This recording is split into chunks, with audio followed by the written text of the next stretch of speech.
Aujourd'hui pourrait être un jour important pour l'Église catholique. Nous recevons des informations de sources jugées crédibles selon lesquelles un document sur l'interdiction de la messe traditionnelle dans les diocèses, ainsi que d'autres questions cruciales, pourrait être publié prochainement. Ce document, s'il est confirmé, pourrait avoir un impact profond sur la manière dont la messe est célébrée dans nos communautés. Jusqu'à présent, le Vatican n'a pas clairement démenti ces rumeurs, créant ainsi une atmosphère d'incertitude et d'attente. Cependant, il est intéressant de noter que certaines sources d'informations proches du Vatican ont remis en question la véracité de ces informations, suscitant ainsi un débat supplémentaire. Il y a de fortes chances qu'au moment où vous visionnerez cette vidéo, le problème aura été résolu d'une manière ou d'une autre. Il se peut que nous ayons une confirmation officielle du document et de ces implications ou que ces rumeurs se révèlent infondées. Dans tous les cas, il est essentiel de rester informé et prêt à réagir à ces évolutions car elles pourraient affecter de manière significative la vie liturgique et spirituelle de nombreux fidèles. Ces derniers jours, certains journalistes d'investigation ont mis en lumière les individus qui semblent être les principaux artisans des efforts visant à interdire la messe latine traditionnelle. Ces efforts, bien que controversés, ont fait l'objet d'intenses discussions et spéculations au sein de la communauté catholique mondiale. Même si le document rumeur n'est pas réellement publié, il est important de savoir qu'il existe et qu'il se trouve actuellement dans les archives du cardinal Arthur Roche, prêt à être révélé lorsque les circonstances le permettront. Le cardinal Arthur Roche, préfet de la Congrégation pour le culte divin et la discipline des sacrements, a été identifié comme dépositaire de ce document.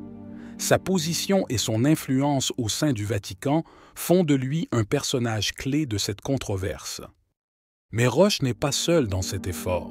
Nous connaissons désormais également les noms de ceux qui collaborent avec lui et avec le pape François pour faire avancer cette initiative. Ces individus sont déterminés à promouvoir une vision de l'Église qui pourrait marquer la fin de la tradition sacrée de la messe latine, une liturgie qui nourrit la foi des saints depuis des siècles. Leur mission est claire: modifier radicalement les pratiques liturgiques existantes et introduire de nouvelles formes qui, à leur avis, répondent mieux aux besoins de l'Église moderne. Cependant, ces actions sont considérées par beaucoup comme une tentative d'enterrer à jamais un élément fondamental de la tradition catholique. Notre histoire d'aujourd'hui est vraiment remarquable et provient de deux sources d'informations respectées, ASA et Latino.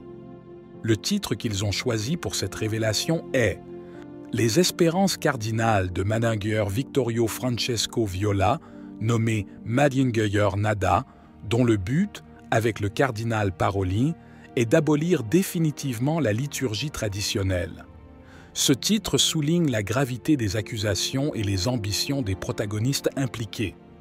Madinger Vittorio Francesco Viola, également connu sous le nom de Manager Nada, est au centre de cette polémique. Selon l'article, lui et le cardinal Parolin ont pour objectif explicite d'abolir définitivement la liturgie traditionnelle, que de nombreux fidèles considèrent comme un pilier fondamental de la foi catholique.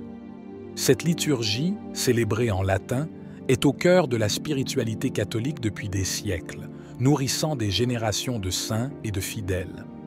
Le surnom de Nada, donné à Manager Viola, signifiant « rien », semble refléter une perception de lui comme d'une figure qui veut balayer la tradition sans rien laisser intact. Le cardinal Parolin, secrétaire d'État du Vatican, est une figure puissante qui exerce une influence significative sur les décisions de l'Église et son alliance avec Viola renforce le sérieux de ses intentions. Cette lettre ouverte est plus qu'une simple accusation. C'est un avertissement public aux fidèles.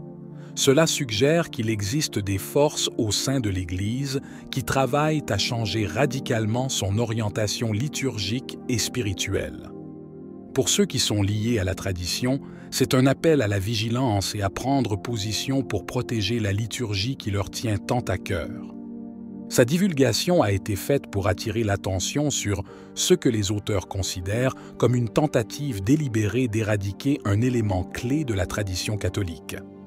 Les allégations indiquent que le cardinal Parolin, considéré par beaucoup comme un successeur possible du pape François, et le cardinal Viola tentent activement de gagner les faveurs du pape François en détruisant la liturgie apostolique. La liturgie apostolique, également connue sous le nom de messe latine traditionnelle, est le cœur battant de la vie spirituelle catholique depuis des siècles. Cette liturgie a non seulement une valeur historique, mais est aussi profondément enracinée dans la spiritualité de nombreux fidèles.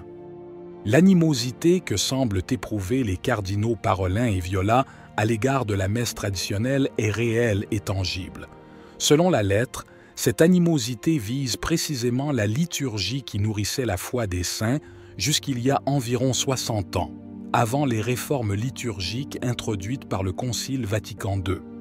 Ces réformes, bien que destinées à moderniser l'Église et à la rendre plus accessible, se heurtent à la résistance de ceux qui considèrent la messe traditionnelle comme un élément essentiel et immuable de la foi catholique.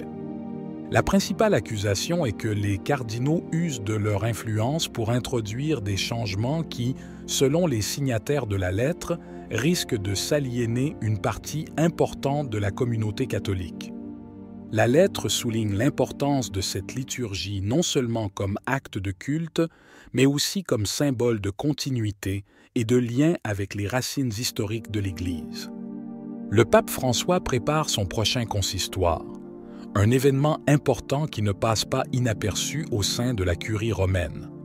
Le consistoire, assemblée solennelle des cardinaux, est un moment crucial au cours duquel des décisions importantes sont prises concernant la nomination de nouveaux cardinaux.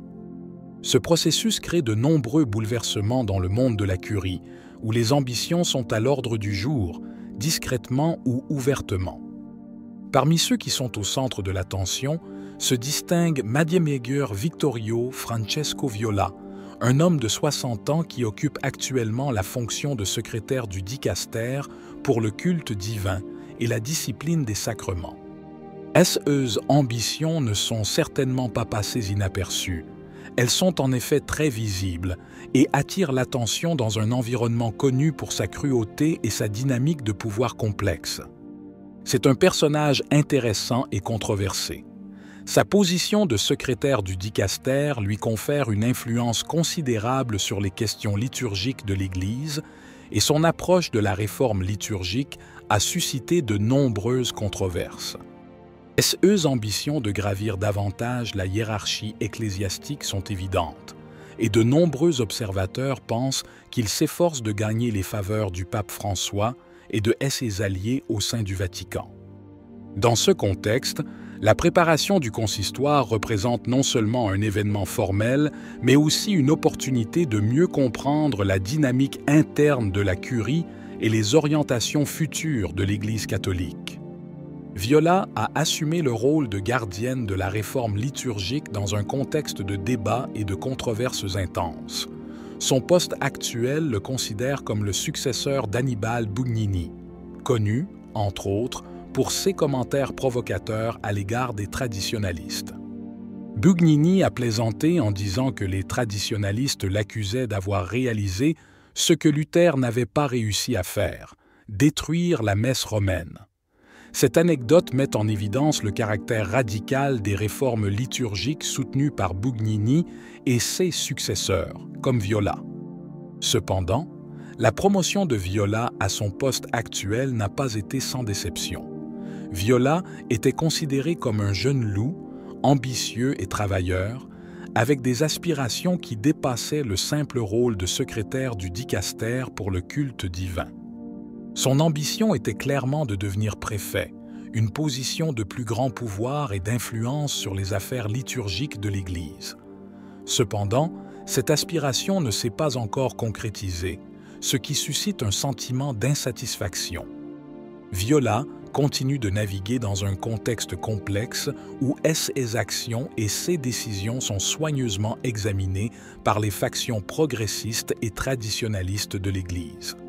Sa capacité à équilibrer ces pressions contradictoires sera cruciale pour l'avenir de la réforme liturgique et pour son propre cheminement au sein de la hiérarchie ecclésiastique.